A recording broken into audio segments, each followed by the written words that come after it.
Hello, welcome to the third devlog for my game. It's been a while since the last video, but I've gotten a lot done, and today I'm going to show you everything I've done since then. In the last video, I started switching my game to Unity, and I left off adding in walls using Unity's tiling system. So, after releasing the video, I was able to get walls into my game, but I did encounter a few problems. Unity's tiling system works by having a grid, a tile map, and a tile palette. Using these items, you can place different tiles onto the tile map to get what you want. But my game is randomly generated, so I can't hand place all the tiles like this. What I need is called a rule tile. It lets you specify what tiles are placed based on what tiles are around them. So with this, I can now just place one tile and have it automatically change its sprite. Then the final step is to do this through code and avoid using the tile palette entirely. Now walls are in the game. It wasn't quite that simple for me to add walls in my game. I did face a bunch of random bugs, but I'll spare you the details. After this, I added another block from the old version of my game. The stone floors that you see inside buildings. I wanted to make them better than they were in Quick Team Fusion. You see, if you look at old stone floors, they're just squares that get cut off at the entrances to buildings. Also, in larger areas where there's grass and floors right next to each other, it looks even worse. So what I did here was make the floors into a tile like walls and water. First, I made a tile set for them. Then I imported these sprites into Unity and made them into a tile just like I did for the walls. Once I got this in, it worked, and it looks a lot better. One reason I didn't do this in Quick Team Fusion was because it was a pain for me to add tile objects into the game. I had to manually write the tile code for each scenario. It was super annoying and super hard, and honestly it was one of the many reasons I switched to Unity. Next, I just decided to add shadows in because why not? It was not too hard. I was able to set the shadow as a child object of whatever object it was being the shadow of. Then it would just move along with the object. But I came across a problem. You see, in the old version of my game, the shadows all kind of merged together, but in Unity this didn't happen, and they did not look as good. I was able to do this in Quick Team Fusion by putting all the shadows on the same layer and setting the opacity of that layer to a certain value. But unfortunately this is not possible in Unity, so I had to figure out another way. I was pretty lost at first, and I thought I wouldn't be able to replicate this, but then I discovered shaders. Shaders in Unity allow you to do all sorts of visual tricks, and they could work perfectly to fix this problem. Unfortunately though, shaders are really complicated and need a completely different programming language to make, which I had no clue how to use. But you have to start somewhere, so I started researching and I eventually came across this tutorial on how to make the exact shader I needed. I was able to replicate the code from that and I got it to work. Except for some reason the shadows started appearing above everything else. Luckily I was able to fix this bug by making the shader not worry about the z-axis. Now with this done, I wanted to spice up the shooting a little bit. At this point, the player was just shooting basic bullets and nothing else. The bullet was bare bones and missing the aura around it that I had in the old version of my game. So I added this in really easily by just having a child object on the bullet that was transparent. I also added in bullet shells. I just make them a game object that shoots out from the player's side when they fire a bullet. But I wanted them to bounce off walls, so I had to give them a collider. Then I came across a pretty interesting bug. The bullet shells were bouncing off each other. It looks really cool, but it's not exactly what I was going for. Oh, and the bullets were colliding with the player as well, which I didn't want. So to fix this, I learned about the layer collision matrix in Unity, which basically lets me make a certain layer not collide with others. So I just gave the bullet shells their own layer and made it not collide with itself and the player. Then it worked. Next, I started making something that would be surprisingly hard to add in: water. First, I needed to import the water tile map and make the water rule tile. Then I placed it into a layout and got it to work, although at this point, the water had no interaction with the player whatsoever. So I gave the water tile map a collider and made it so that whenever the player collides with the water tile map, they get slowed down. This was not too hard, but the player still looks like they were walking on the water. I wanted to make it look like this. Now you see, the way I did this in Quick Team Fusion was really not good and would be terrible in the long term. I split the player into two parts, and when the player collided with the water, the bottom part would move below the water and the top part would stay above. Now this looks good on the front end, but was really bad for me because I would now have to deal with two separate objects every time I was dealing with the player. My game also has upgrades, and whenever the player gets an upgrade, most of the time, I want there to be some visual change in the player. Now this would just be harder with two parts of the player. There are more downsides, but I think you get the idea. So how would I go about getting this effect without splitting the player in two? Well, let's go back to our friend shaders. I felt that I could use shaders for this, but I did not know how.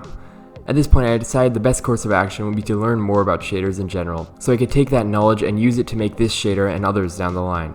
So I searched for a shader tutorial for Unity and I clicked the first one. This is when I learned about shader graphs. Shader graphs are a different way to program shaders that is a lot easier. It's basically this visual system where you make nodes and connect them. So instead of using the shader programming language I was talking about earlier, I could just use this, which I thought was a lot easier. So in this tutorial, I learned how to make this effect where the player disappears, which looks really cool, and maybe I'll use it later in my game. And after some thinking, I was able to get the original effect I wanted by creating a rectangle in the shader that would go over the bottom half of the player, then making anything inside that rectangle turn transparent when the shader is on. Once I put this shader on the player, and I made it turn on through some code, it worked! Who knew something as small as this could be so hard? Now, I had completed the shallow water, but I needed to make the deep water. You see, in my game, there's shallow water, which slows you down but still allows you to shoot. And then there's deep water, which slows you down a bit more and doesn't allow you to shoot, and plays this cool swimming animation. Luckily, doing this was pretty easy. I just added in a new tile map and gave it some slightly different properties when you collide with it. Then, boom, it works. Except for this! Oh, and I forgot about the swimming animation. The animation was not too hard to add in. I just had to make a new child object for the player, which was these swimming hands, then make the gun turn off and the hands turn on whenever you enter deep water. The problem, however, was the fact that the shallow water tiles were not connecting to the deep water tiles. Now this problem was really challenging to fix. I tried to search for a solution, but there just wasn't much online, so I had to figure it out myself. It seemed like I would have to mess with the rule tile code, but when I looked at it, I barely understood anything. I had no clue what to do to get what I wanted. Eventually, however, I found out that I could create my own type of rule tile with special rules which didn't require editing the original script. So I made a tile that connects to certain other rule tiles, and I made the shallow water into that type of tile. Then I specified that the deep water was the tile that it should connect to, and they connected. But of course it's not that easy. There was still a problem with this. You see, to get the tiles to connect, they have to be placed on the same tile map. But this is a problem because the only way I knew how to make the tiles interact with the player was through the tile map collider. And this was just one collider for the entire tile map. So if I put both the shallow and deep water on the same tile map, the collider would just think of them as the same thing. And I didn't want this because I want the shallow water and the deep water to have different effects. So after some more struggling, I decided to make an invisible tile that would go on the same tile map as the shallow water. And instead of the shallow water connecting to the deep water, it would connect to this invisible tile. Now, if I just place this tile wherever the deep water is, it would make the shallow water look like it's connected. Finally! So, next I added in poison water, which is just like the regular water, but it's purple and it damages you.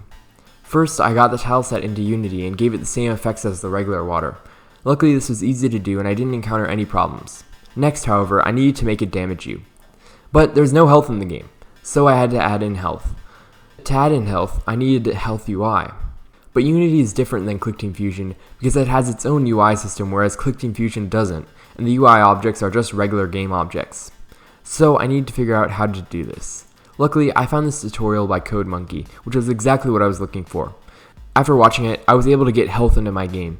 I also added in thorn bushes because it would be easier to test with that than the poison water. Now you can get damage and pick up this makeshift heart collectible that will heal you. I did have some problems with the UI because my game's pixelated, so the UI is a lot smaller than if the game were not pixelated. So I had to add in this pixel perfect script to my UI canvas. Now that health was in the game, I was able to call the damage script every set amount of times when the player is colliding with the poison water, and it worked. The poison water also had one more thing to it, which were these little bubbles on top. So I just made it so whenever a poison water tile is spawned in, there would be a 50% chance that a bubble would spawn on top of it. This works. Sometimes. Also, I needed to make the bubbles positioned randomly and not just in the center of the tile. I tried to fix these bubbles for a while, but I was just not having any luck, so I decided to move on. Now with both types of water in the game, I added in bridges, which are super easy because they don't actually interact with the player. And getting the water tile to connect with them was also really easy because I already had this invisible connector tile, so I could just put that tile on top of the bridges and the water connects to it. Now at this time, I realized I had been doing something really dumb ever since I started my game.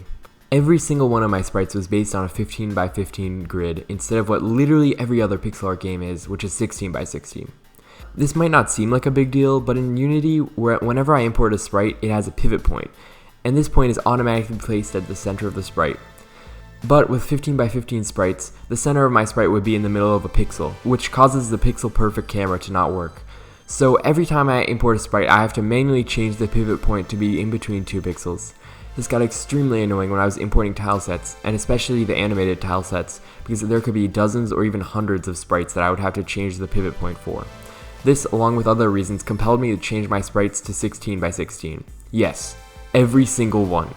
So I just started adjusting the sprites, and it went a lot faster than I thought. For some, it was as simple as just stretching them out to 16 by 16.